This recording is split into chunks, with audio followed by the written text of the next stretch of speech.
आप सभी को जय मसीह की। मैं पास्टर आकाश गौर स्वागत करता हूं आप सभी का इस चैनल में परमेश्वर के जीवित वचन के लिए। परमेश्वर के अजीजों, प्रचार को शुरू करने से पहले एक छोटा सा नम्र निवेदन आपके सामने रखना चाहूँगा। ये बहुत ही इम्पोर्टेंट है। अगर आप YouTube पे किसी भी मैसेज को सुन रहे हैं, किसी भी प्रचार को सुन रहे हैं, प्रभु में बढ़ने के लिए सुन रहे हैं, एक छोटा सा इम्पोर्टेंट काम आपको करना है।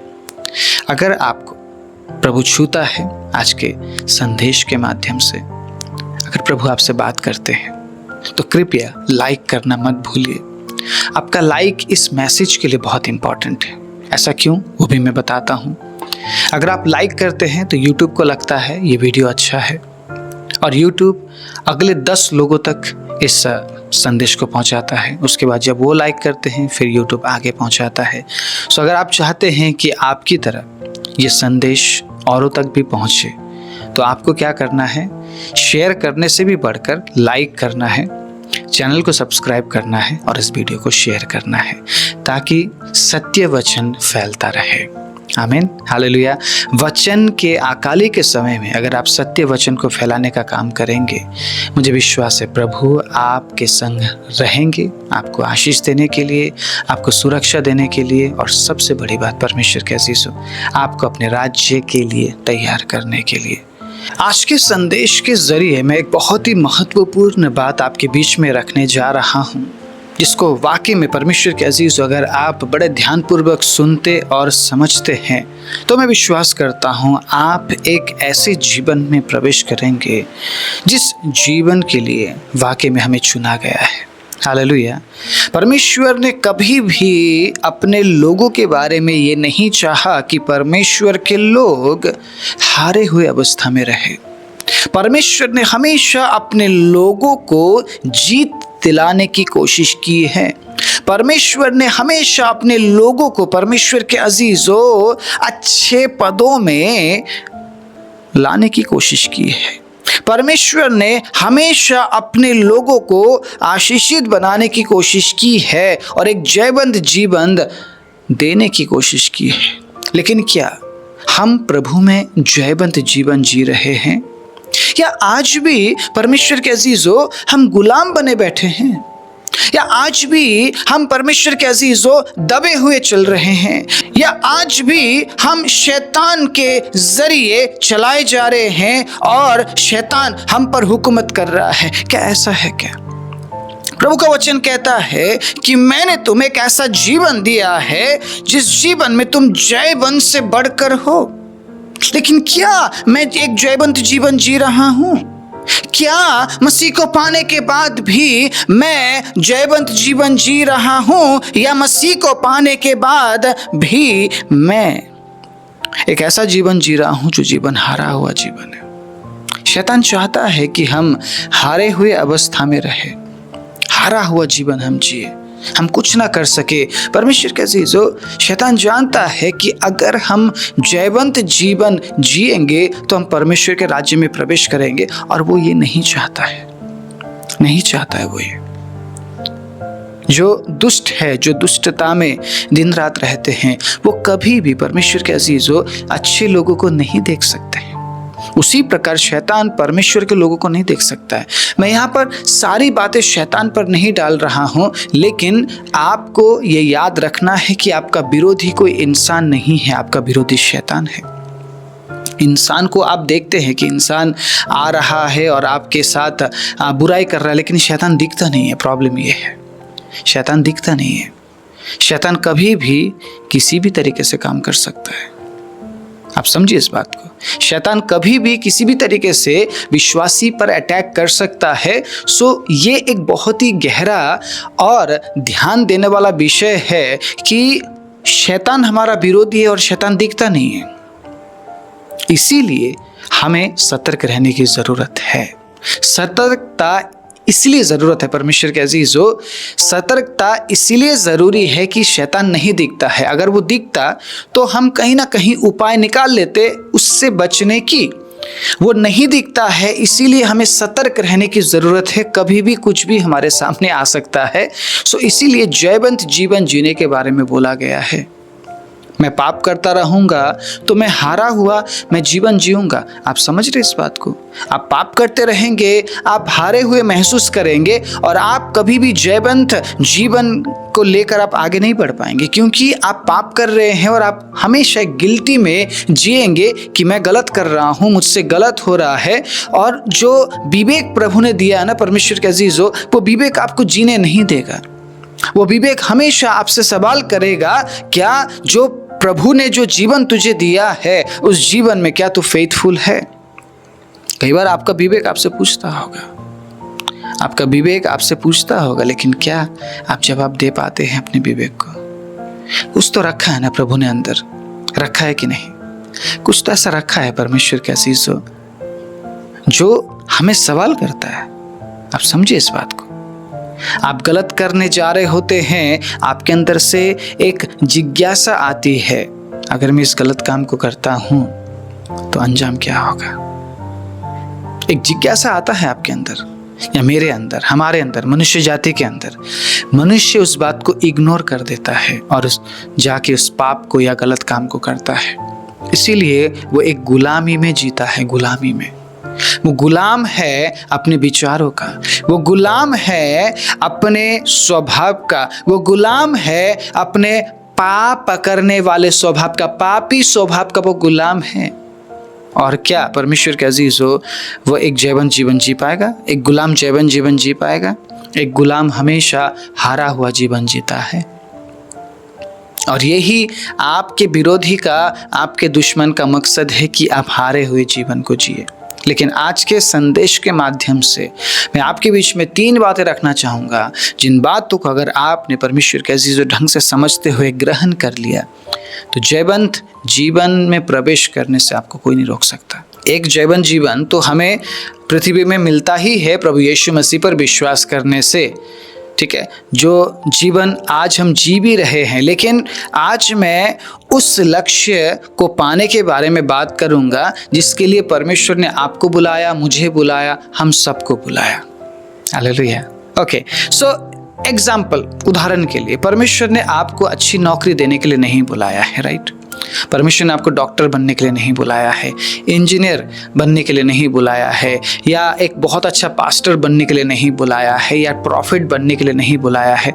इस बात को समझना बहुत ज़रूरी है हर एक विश्वासी को कि परमेश्वर ने मुझे बुलाया है तो अनंत जीवन प्राप्त करने के लिए बुलाया है। कमेंट में जितने भी लोग इस मैसेज को सुन रहे हैं लिखिएगा, कमेंट में क्या लिखना है आपको?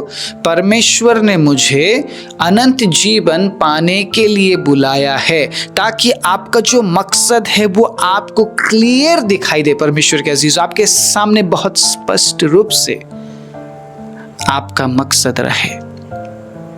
आप अच्छे पास्टर है, मैं प्रभु को धन्यवाद देता हूँ। आप अच्छे विश्वासी है, मैं प्रभु को धन्यवाद देता हूँ। आप अच्छे टाइथ गिवर है, मैं प्रभु को धन्यवाद देता हूँ। आप मिनिस्ट्रीज के साथ आप खड़े हैं, मैं प्रभु को धन्यवाद देता हूँ। आप हाथों को बढ़ाते हैं, मैं प्रभु को धन्यवाद देता हूँ। लेकिन वो असली मकसद नहीं है। समझिए इस बात को। परमेश्वर के अजीजों, हमारा न्याय स्वर्ग में, परमेश्वर के राज्य में इस बात से नहीं किया जाएगा कि हमने कितना टाइट दिया या हमने कितने लोगों को सुसमाचार सुनाया। हमारा न्याय इस बात से किया जाएगा कि क्या हमने प्रभु यीशु मसीह पर विश्वास किया। अगर विश्वास किया तो क्या हम उसके वचनों के अनुसार चले। पास्टर्स भी नरक में जा सकते हैं शायद। अगर एक पास्टर सही नहीं है तो क्या उसे स्वर्ग मिलेगा? नहीं मिलेगा। एक प्रॉफिट झूठा है तो क्या उसे स्वर्ग मिलेगा? नहीं मिलेगा। सो आपके नाम के आगे आप जो भी पद लगा रहे हैं उस पद के अनुसार आपका न्याय नहीं होगा। वाकई में आप में बदलाहट आई है या नहीं, ट्रांसफॉर्मेशन हुआ है या नहीं, उस बात से न्याय किया जाएगा। कामों के अनुसार न्याय किया जाएगा। रोमी की किताब में लिखा है, अगर आपके काम सही है तो प्रभु आपको अनंत जीवन देंगे। लेकिन अगर आपका काम सही नहीं है, चाहे आप पास्टर हो, बिशप हो, डीकन हो, रेवरेंड हो, चाहे जो भी हो, परमेश्वर के अजीज हो, आपको अनंत मृत्यु चखना पड़ेगा। डिजास्टर देखना पड़ेगा आपको, स्पिरिचुअल डिजास्टर। और वो बहुत ही खतरनाक बात है, भयानक बात है। जिस विषय में हर एक व्यक्ति विशेष को मुझे लगता है सोचने की ज़रूरत है कि मैं जो कर रहा हूँ इस संसार में उसका प्रतिफल मुझे आगे क्या मिलेगा, मेरे कामों का बदला मुझे क्या मिलेगा। अगर हम ऐसा सोचकर चलते हैं ना तो हम उस लक्ष्य को लेकर चलेंगे। इसीलिए मैंने आपको बोला है कमेंट में लिखना जरूर। 10 लोग देख रहे हैं, 10 लोगों का कमेंट मुझे चाहिए इस मैसेज में एटलीस्ट। 20 लोग आप देख रहे हैं, 20 कमेंट मुझे चाहिए, 20 लाइक मुझे चाहिए, ठीक है। अगर 30 लोग देख रहे हैं या 1000 लोग देख रहे हैं या 1 लाख लोग देख रहे हैं, मुझे सबका कमेंट चाहिए। आपने कमेंट में क्या लिखना है? परमेश्वर ने मुझे अनंत जीवन पाने के लिए बुलाया है, सो मैं चाहता हूं जो लक्ष्य है वो आपके सामने स्पष्ट रहे कि आप क्यों बुलाए गए। आप उसी अनुसार काम करेंगे ना। आपको पता है अगर कि आपको बुलाया क्यों गया है तो परमेश्वर के अजीजों आप उसी अनुसार काम करेंगे। आपको पता ही नहीं है आपको क्यों बुलाया गया है, अरे वो पास्टर साहब ने बोला, वो प्रॉफिट साहब ने बोला, वो जी अपोस्टल जी ने बोला। अरे लोगों के बोलने ना बोलने से क्या होता है? आपके सामने एक लक्ष्य है तो उस लक्ष्य को पाना जरूरी है। और वो लक्ष्य क्या है वो आपको पता होना चाहिए। उस लक्ष्य के अनुसार कार्य कैसे किया जाता है वो आपको पता होना चाहिए। उस लक्ष्य तक पहुंचने के लिए कार्य कैसे करना चाहिए वो आपको पता होना चाहिए परमेश्वर के अजीजों। तब जाके आप उस इनाम को प्राप्त कर सकते हैं जिस इनाम को पाने के लिए परमेश्वर ने आपको चुना, बुलाया, ठहराया है। हालेलुया। आपको ठहराने वाला भी परमेश्वर है, मुझे ठहराने वाला भी परमेश्वर है। मैं चुपके से निकलकर उठकर ये नहीं बोल सकता हूँ कि देखो जी मुझे रात को सपना आया अब मैं प्रॉफिट बन रहा हूँ, मुझे रात को सपना आया अब मैं अपोस्टल बन रहा हूँ, मुझे रात को सपना आया अब मैं पास्टर बन रहा हूँ। नहीं, ठहराता है प्रभु, चुनता है। और परमेश्वर के अजीजों वो बनाने के लिए समय लेता है। एक कुम्हार के हाथ में मिट्टी दे दीजिए आप, क्या मिट्टी आते ही कुम्हार एक अच्छा बर्तन बना देता है क्या? नहीं बनाता ना। कुम्हार को पता है बर्तन कैसे बनाया जाता है, तो कुम्हार समय लेता है। उस मिट्टी को पहले परमेश्वर के अजीजों बर्तन के आकार में ढालने के लिए तैयार करता है। मिट्टी तैयार नहीं है, मिट्टी तैयार नहीं है, मिट्टी को कुम्हार तैयार करता है। और कुम्हार को पता है कि मिट्टी को बर्तन का आकार देने के लिए किस तरीके से तैयार किया जाए। कुम्हार जानता है कितना गूंदना चाहिए, कुम्हार जानता है पानी कितना मिलाना चाहिए, कुम्हार जानता है किस तरीके से मिट्टी को छानना है, कुम्हार जानता है कि कब मिट्टी तैयार होती है बर्तन का आकार लेने के लिए। और जैसे ही मिट्टी तैयार है तो कुम्हार आकार देने लगता है। क्या एक ही बार में बन जाता है? क्या एक ही बार में बर्तन बन जाता है? नहीं, कई बार शेप गलत होने पर भी कुम्हार क्या करता है? बनाता जाता है, बनाता जाता है और आखिर में मेहनत रंग लाता है। एक बहुत ही अच्छा बर्तन बन के निकलता है मिट्टी, और उसे कुम्हार क्या करता है? संभाल के रखता है। हालेलुया। उस चाक में से निकालता है और सुखाने के लिए रखता है। अभी भी इस्तेमाल का पात्र नहीं बना है मिट्टी, मिट्टी का जो बर्तन है इस्तेमाल होने के लायक नहीं बना है। फिर उसे भट्टी में रखा जाता है, तपाया जाता है। सो कुम्हार को पता है कि इतना जल्दी तो तैयार नहीं होगा, मिट्टी से बर्तन बनने में समय लगता है। और कुम्हार को पता है कि कब लोगों के बीच में रखना है उसको, कब ठहराना है, कब उसमें जिम्मेदारियां मैंने डालनी है। अगर पानी के लिए बनाया है तो पानी कब डालना है उसमें, कब तैयार होगा वो बर्तन, पानी रखने के लिए अपने अंदर कब तैयार होगा। कुम्हार को सब कुछ पता है। और जब रेडी हो जाता है तब उसे आगे भेज दिया जाता है कि अब ये इस्तेमाल होने के लायक है क्योंकि मैंने इसे पास कर दिया है। कुम्हार क्या कहता है? मेरे तरफ से ओके है, अब इसमें रखा जाएगा, अब ये इस्तेमाल किया जाएगा। तो जिम्मेदारी जब हमें मिलती है या जब हमें ठहराया जाता है तो परमेश्वर के अजीजों परमेश्वर हमें ठहराता है और परमेश्वर जानता है कि कब जिम्मेदारियां दी जाए। हालेलुया। और उसी अनुसार प्रभु जिम्मेदारी देता है। लक्ष्य समझना, आपका लक्ष्य क्या है, लक्ष्य की ओर बढ़ना बहुत जरूरी है।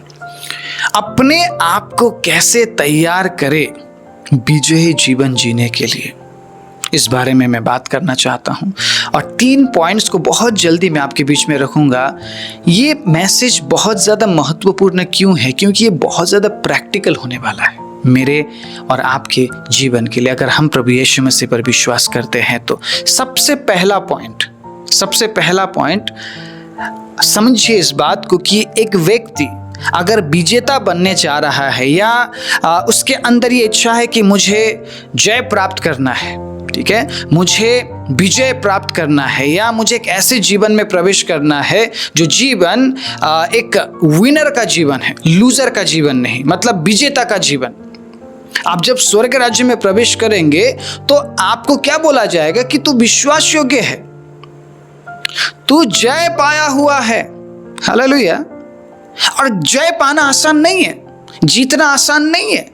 सो जब आप स्वर्ग में प्रवेश करेंगे आपको लूजर बोल के आपका वेलकम नहीं किया जाएगा, बल्कि आपको विजेता बोल के आपको वेलकम किया जाएगा, क्योंकि अनंत जीवन में प्रवेश करने के लिए जो लक्ष्य आपके सामने था उस लक्ष्य को आपने पाया है और आप विनर बने हैं। और जो विजेता है उसको अनंत जीवन डेफिनेटली मिलेगा।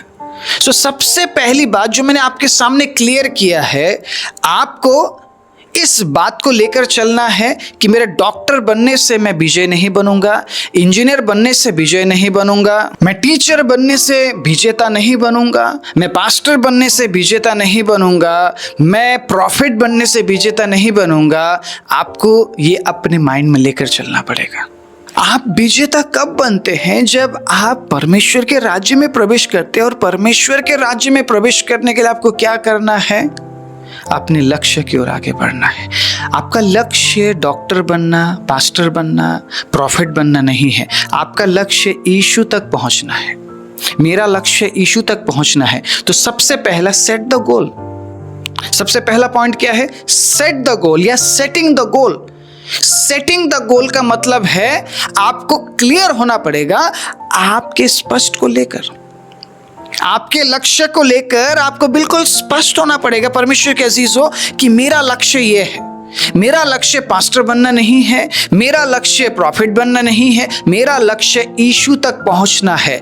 अगर पास्टर बनने के बाद मैं यीशु तक नहीं पहुंच पा रहा हूं तो मैं पास्टर नहीं बनूंगा। प्रॉफिट बनने के बाद अगर मैं यीशु तक ना पहुंच पाऊं तो मैं प्रॉफिट नहीं बनूंगा। आप समझिए इस बात को। अगर डॉक्टर बनने के बाद मैं प्रभु से दूर हो रहा हूं तो इससे अच्छा है कि मैं एक नॉर्मल जीवन जीऊं, मैं डॉक्टर नहीं बनूंगा। आपकी जिम्मेदारी, आपका पोजीशन, बड़े ध्यान से सुनिएगा, आपकी जिम्मेदारी या आपका पोजीशन आपको अगर यीशु से दूर कर रही है, उस लक्ष्य से दूर कर रही है, दैट मीन्स प्रॉब्लम वहां पे है। आप समझे इस बात को। आपका लक्ष्य स्पष्ट होना चाहिए आपके सामने कि मुझे यीशु के पास पहुंचना है, और यीशु के पास पहुंचने के लिए आपको क्या करना है उस बात में आपको आगे बढ़ना पड़ेगा। आगे मैं कार्य के बारे में भी बताऊंगा। और परमेश्वर के अजीजों समझिए इस बात को। फिलिपियो 3 अध्याय 12वें आयत में पौलुस पता क्या कहते हैं? ये मतलब नहीं कि मैं पा चुका हूं या सिद्ध हो चुका हूं, पर उस पदार्थ को पकड़ने के लिए दौड़ा चला जाता हूं जिसके लिए मसीह यीशु ने मुझे पकड़ा था। अब पौलुस के सामने बहुत स्पष्ट है कि वो क्यों दौड़ रहा है। पौलुस के सामने बहुत क्लियर है। पौलुस के पास बहुत सारी अपॉर्चुनिटीज थी। पौलुस बहुत ज्ञानी व्यक्ति था, पौलुस धनी था, पौलुस एक लीडर के जैसा था, लेकिन पौलुस ने सारे बातों को छोड़कर एक ऐसा नॉर्मल लाइफ जिया जिस लाइफ में पौलुस को भूखा भी रहना पड़ा, अलग अलग कमी घटियों से होकर गुजरना पड़ा, कई बार अकेलेपन का पौलुस को सामना करना पड़ा, कई बार तकलीफ में था, पेन में था, दर्द में था, और पौलुस ने उस लाइफ को चुना क्योंकि पौलुस क्लियर था, स्पष्ट था कि मैं क्यों दौड़ रहा हूं। अगर आप आज दौड़ रहे हैं और आप स्पष्ट नहीं हैं कि आप दौड़ क्यों रहे हैं, तो परमेश्वर के अजीजों आप नहीं जीत पाएंगे, आप विजय नहीं बन पाएंगे। हाँ, आप डॉक्टर बन जाएंगे, आप रेवरेंड बन जाएंगे, आप पास्टर बन जाएंगे, आप प्रॉफिट बन जाएंगे, लेकिन परमेश्वर के अजीजों आप विजेता नहीं बन पाएंगे। मैं फिर से बोलना चाह रहा हूं, वो विजेता है परमेश्वर के अजीजों जिन्होंने इस मकसद को क्लियर कर लिया है, लक्ष्य को क्लियर कर लिया है, उनके सामने एक क्लियर विजन है, उनका लक्ष्य बिल्कुल स्पष्ट है कि उन्हें यीशु तक पहुंचना है। तो तो परमेश्वर के अजीजों डेफिनेटली वो विजय बनेंगे, वो एक विजय जीवन जिएंगे। क्योंकि देखा गया है कि डॉक्टर बनने के बाद लोग प्रभु से दूर हो गए, टीचर बनने के बाद प्रभु से दूर हो गए, पास्टर बनने के बाद प्रभु से दूर हो गए, प्रॉफिट बनने के बाद प्रभु से दूर हो गए, सेवक बनने के बाद प्रभु से दूर हो गए, आशीष पाने के बाद प्रभु से दूर हो गए। तो ऐसा पोजीशन चाहिए नहीं, ऐसी आशीष चाहिए ही नहीं जो हमें प्रभु से दूर करे। अगर आप लक्ष्य से भटक रहे हैं तो समथिंग इज रॉन्ग। लक्ष्य से भटकना नहीं है। और बहुत से लोगों के सामने तो लक्ष्य क्लियर नहीं है, स्पष्ट नहीं है कि वो क्यों विश्वास कर रहे हैं, क्यों बाइबल पढ़ रहे हैं, कहाँ जा रहे हैं, कुछ भी क्लियर नहीं है। अगर आप विजेता बनना चाहते हैं, विजयी जीवन में प्रवेश करना चाहते हैं, आप विनर बनना चाहते हैं, तो परमेश्वर के अजीजों आपको जीतने के लिए अपने आप को तैयार करना है। और तैयार करने के लिए सबसे पहले आपके सामने एक क्लियर विजन होना चाहिए। आपका गोल क्या है? आप दौड़ रहे हैं तो क्यों दौड़ रहे हैं? पौलुस के सामने क्लियर था, इसलिए पौलुस के लिए आसानी हुई दौड़ना। दूसरा, ठीक है, दूसरा, वर्क फॉर द गोल। आपको कार्य करना पड़ेगा। विजन क्लियर हो गया, कहाँ जाना है विजन क्लियर हो गया ना। पता चल गया कि डॉक्टर बन के विजय नहीं बन सकता, पास्टर बन के विजय नहीं बन सकता। सबसे पहले मैं एक परमेश्वर का बेटा और बेटी हूँ, ये आपके सामने क्लियर होना चाहिए। आप पास्टर बाद में है, प्रॉफिट बाद में है, सबसे पहले आप परमेश्वर के बेटे और बेटियां हैं। हालेलुया। उसके बाद कॉलिंग है, मिनिस्ट्री उसके बाद है। परमेश्वर के अजीजों, आप समझिए इस बात को। जो कॉलिंग है ना, जो मिनिस्ट्री है, वो थर्ड नंबर में आता है। सबसे पहला है प्रभु, उसके बाद है परिवार, उसके बाद है मिनिस्ट्री। अब पता प्रॉब्लम क्या है, लोग सबसे पहले नंबर पे मिनिस्ट्री, उसके बाद परिवार, तीसरे नंबर में परमेश्वर को रख रहे हैं। तो क्या उनका लक्ष्य क्लियर है? क्या उनका लक्ष्य क्लियर है?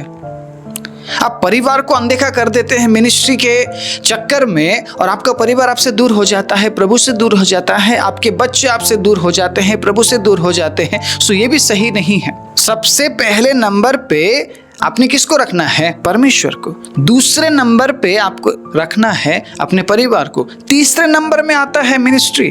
समझिए इस बात को। आप मिनिस्ट्री के चक्कर में आप ये भूल रहे हैं कि आप परमेश्वर के बेटे और बेटियां हैं, तो बहुत बड़ा प्रॉब्लम हो जाएगा। आप उस हिसाब से काम नहीं कर पाएंगे। आप समझिए इस बात को। इन दिनों में मिनिस्ट्री लोगों को खुश करने के लिए किया जा रहा है, रिपोर्ट्स बनाने के लिए किया जा रहा है, परमेश्वर को खुश करने के लिए नहीं। जिम्मेदारी को समझते हुए परमेश्वर के अजीजों काम करने के लिए सेवा नहीं किया जा रहा है। अपनी जिम्मेदारियों को समझते हुए निभाया नहीं जा रहा है। विश्वास योग्य नहीं है लोग अपनी जिम्मेदारियों के प्रति। इस बात को समझिए आप। इसीलिए प्रॉब्लम है कि लोग लक्ष्य से भटक रहे हैं और उस लक्ष्य को पूरा करने के लिए, उस लक्ष्य तक पहुंचने के लिए कार्य नहीं कर पा रहे हैं। अब आपको काम करना है। अगर आपके सामने गोल क्लियर है, ठीक है, लक्ष्य आपके सामने क्लियर है परमेश्वर के अजीजों, तो आपको काम करना है। काम क्या करना है सुनिएगा। फिलिप्पी 3:13 में क्या लिखा है? हे भाइयों, मेरी भावना ये नहीं कि मैं पकड़ चुका हूं, परंतु केवल ये काम करता हूं कि जो बातें बीत गई, जो पीछे रह गई, उनको भूलकर आगे की ओर बढ़ता हुआ निशाने की ओर दौड़ा चला जाता हूं।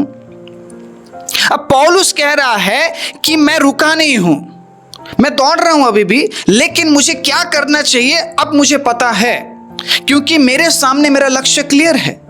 जो बातें आपको खींच रही है, जो बातें आपको प्रभु से खींच रही है, वही बातें हैं परमेश्वर के अजीजों जिनको आपने अपने लाइफ से दूर करना है। पौलुस समझ गए थे कि कौन सी बात पौलुस को पीछे की ओर खींच रही है, क्योंकि पौलुस देखिएगा रोमी समाज से था, और पौलुस को शायद मुझे लगता है वो जो अथॉरिटी वाला जीवन था वो पौलुस को परमेश्वर से खींच रहा था। शायद एक लीडरशिप वाला जो जीवन था, या पौलुस का एक कंफर्टेबल जो लाइफ था, या एक अच्छा औधा पौलुस के पास था, पौलुस के पास अच्छी अपॉर्चुनिटी थी। अगर वो रोमी बनकर जीता तो, अपने पुराने लाइफ में जीता तो पौलुस ने सब कुछ छोड़ा, तो इसलिए शायद पुरानी बातें पौलुस को खींचती होगी। इसीलिए पौलुस क्या कह रहे हैं कि मुझे ये काम करना है कि अगर मैं उस लक्ष्य की ओर बढ़ रहा हूँ और मेरे सामने अगर लक्ष्य क्लियर है, तो मुझे पुरानी बातें छोड़कर मुझे आगे की ओर बढ़ना पड़ेगा। क्या आप ऐसा कर रहे हैं? अगर आपके सामने लक्ष्य क्लियर है कि आप संसारिक चीजें पाकर विजय नहीं बन सकते हैं, आप यीशु के करीब जाकर या यीशु के साथ चलकर या अनंत जीवन में प्रवेश करके आप विजय बन सकते हैं। आपका लक्ष्य अगर प्रभु यीशु मसीह है तो क्या उसके अनुसार आप काम कर रहे हैं? बदलाव चाहता है प्रभु। बार बार अपने वचनों के जरिए प्रभु यीशु मसीह ने कहने की कोशिश की है, मन फिराओ, स्वर्ग का राज्य निकट है। क्यों? क्योंकि वो बदलाव चाहता है। पुरानी बातों से निकल और नई बातों की ओर आगे बढ़, क्योंकि इनाम उसे मिलेगा जो जीतेगा। अब समझिए इस बात को। आप और मैं अगर हम बस बैठे रहे विश्वास करते हुए कि मुझे इनाम मिलेगा, इनाम मिलेगा, हमें इनाम नहीं मिलेगा। क्यों नहीं मिलेगा? क्योंकि इनाम पाने के लिए हम काम नहीं कर रहे हैं। लक्ष्य क्लियर हो गया है, अब काम करना पड़ेगा। हाँ, एक समय था लक्ष्य क्लियर नहीं था, मुझे तो इस पास्टर के पीछे जाना है, उस पास्टर के पीछे जाना है, उस प्रॉफिट के पीछे जाना है, मुझे उस चर्च में जाना है, उस चर्च में जाना है। लक्ष्य क्लियर नहीं था। अब लक्ष्य क्लियर हो गया कि मुझे यीशु के पास जाना है, काम करना पड़ेगा। और यीशु के पास जाने के लिए क्या करना है? क्या करना है परमेश्वर के अजीजों? पुराने लाइफ को छोड़ना है, पुराने स्वभाव को छोड़ना है। बार बार इस बात का जिक्र किया गया है, यशाया में जिक्र किया गया है, बीती हुई घटनाओं का स्मरण ना कर। ठीक है, दूसरा कुरिन्थी में जिक्र किया गया है 5:17 में, पुरानी बातें बीत गई, देखो सारी बातें नई हो गई है। बार बार नए नियम के पत्रियों में जिक्र किया गया है कि पुराने मनुष्यत्व को उतार डालो। आज भी अगर तुम पियक कर, झूठ बोलने वाले, चोरी करने वाले, व्यभिचार करने वाले हो तो तुम परमेश्वर के राज्य में प्रवेश नहीं कर पाओगे। अगर तुम जलन रखते हो, क्रोध करते हो, फूट डालते हो, विरोध करते हो, विधर्म करते हो तो तुम परमेश्वर के राज्य में प्रवेश नहीं कर पाओगे। कलीसिया को लिखा जा रहा है, कलीसिया के लोगों को लिखा जा रहा है। इसका मतलब आज भी अनैतिकता कलीसिया में पाई जाती है। इसीलिए पौलुस को बार बार इस तरीके का वचन लिखना पड़ रहा था कलीसियाओं के लिए उस समय में। तो क्या आज कलीसिया बिल्कुल साफ हो चुकी है? लक्ष्यहीन तो नहीं हुई कलीसिया? क्या कलीसिया लक्ष्यहीन नहीं है आज? एक बहुत बड़ा सवाल बनता है परमेश्वर के अजीजों। ये सवाल आपके लिए भी है, मेरे लिए भी है। और प्रभु शायद जागृत करना चाहता है अंत के समय में कि बेटा जागो, बेटी जागो, जागना पड़ेगा।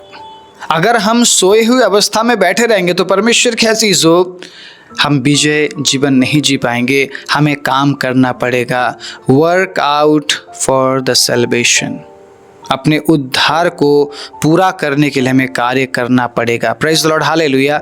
अब तीसरा पॉइंट बहुत ज़्यादा इंटरेस्टिंग और इम्पॉर्टेंट है।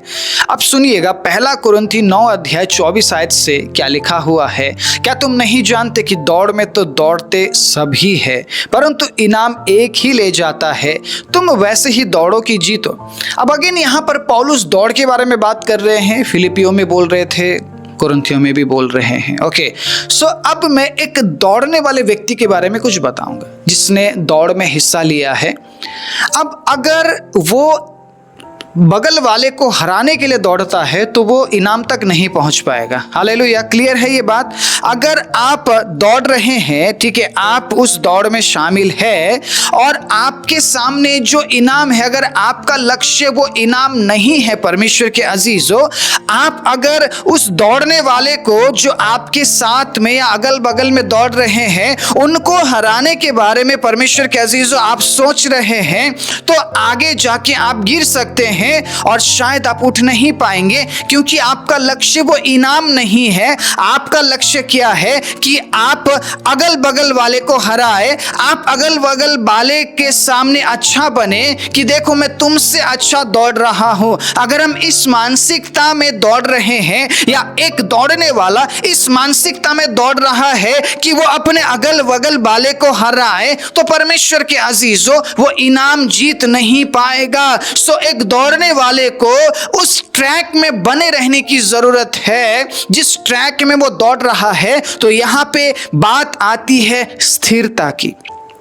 आपके सामने लक्ष्य क्लियर है, आप उस लक्ष्य के लिए काम कर रहे हैं। आगे जाके शायद ऐसा समय आ सकता है कि आप गिर जाएं। मैं आपसे पूछना चाहता हूं कि आप स्थिर रहेंगे? पौलुस कह रहे हैं तुम्हारे साथ बहुत से लोग दौड़ रहे हैं, दौड़ में बहुत से दौड़ रहे हैं, बहुत से विश्वासी कहलाए जा रहे हैं। कुछ लोगों ने अभी घुटने टेक दिए, इनकार कर दिए हैं, लेकिन क्या तुम स्थिर बने रहोगे? एक बहुत बड़ा सवाल बनता है, कौन जीतता है? जो आखिरी तक दौड़ता रहता है। तुम वैसे दौड़ो कि जीतो। हालेलुया। इनाम आपके सामने है, लक्ष्य क्लियर है, काम कर रहे हैं, अब स्थिर रहना पड़ेगा। तीसरा पॉइंट क्या है? Win the goal. Hallelujah. Win the goal, जीतो, उस लक्ष्य को पाओ, लक्ष्य को पाओ। लक्ष्य आपके सामने है, अब आपको क्या करना है? कंटिन्यूअसली दौड़ते रहना है। फिलिपियो में हमने क्या पढ़ा कि पौलुस क्या कह रहे हैं? मैं पुरानी बातों को भूलता हुआ आगे की ओर में दौड़ा चला जा रहा हूं। Praise the Lord, hallelujah. वो रुके नहीं है, क्योंकि अगर आप रुक गए तो कोई आपके आगे चला जाएगा और उस इनाम को पा लेगा। पौलुस का एक सीधा, एक स्ट्रेट फॉरवर्ड हम सब के लिए स्टेटमेंट है, तुम वैसे दौड़ो कि जीतो। तुम सेकंड आने के लिए मत दौड़ो, थर्ड पोजीशन में आने के लिए मत दौड़ो। तुम अगर दौड़ रहे हो तो फर्स्ट पोजीशन में पहुंचने के लिए दौड़ो, और तुम ऐसे दौड़ो कि जीतो। पौलुस यहाँ पर हारने या पीछे रहने की बात नहीं कर रहे हैं। पौलुस बात कर रहे हैं विनर की, पौलुस बात कर रहे हैं अनंत जीवन की, पौलुस बात कर रहे हैं एक विजेता बनने की। तो मैं आपसे पूछना चाहता हूं, आप विनर बनना चाहते हैं या लूजर बनना चाहते हैं?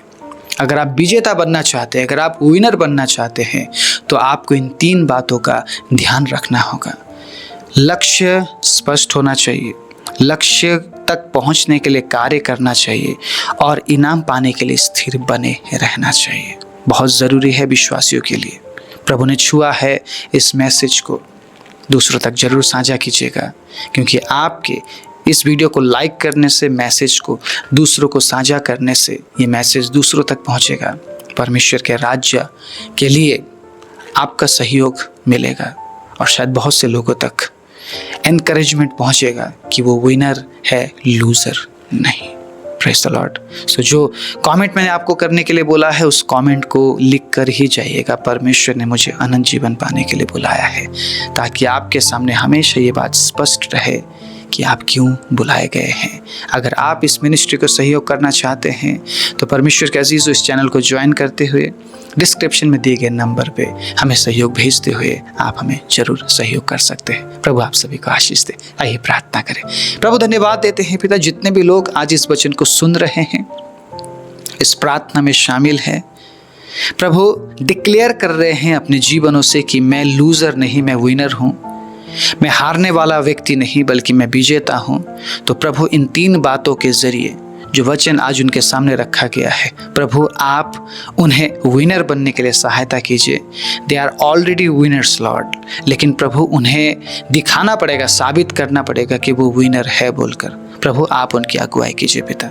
वचन सुनने वाले, ग्रहण करने वाले, इस वचन को साझा करने वाले लोगों को प्रभु यीशु मसीह के नाम से आशीष देते हुए इस प्रार्थना को प्रभु यीशु के नाम से मांगते हैं, आमीन।